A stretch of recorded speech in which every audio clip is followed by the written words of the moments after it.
Chule berarti bermain. Bombang berarti gelombang atau ombak. Sulawesi Selatan adalah salah satu provinsi yang sering mendapat sebutan Pulau Celebes yang wilayah pantainya membentang luas.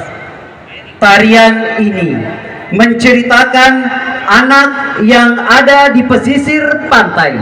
Mereka berlarian mengejar layaknya temang yang sudah menyatu pada pijakan kaki dan canda tawa yang lepas diiringi hamparan pasir putih dan derainya ombak membasahi tubuh. Sembari mensyukuri tiap-tiap keelokan ciptaan Tuhan yang ada di dunia.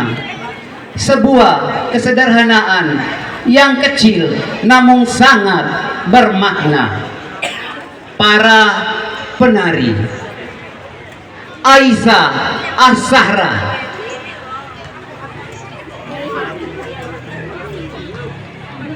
Nur Latifah,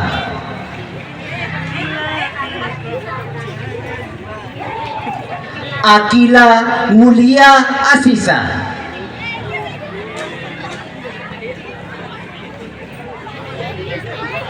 Humaira Ramadhani,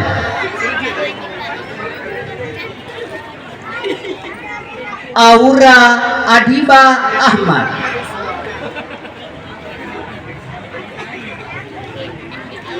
Inilah persembahan tari Macule Bombang oleh UPT SD 9 Rapam. Selamat menyaksikan.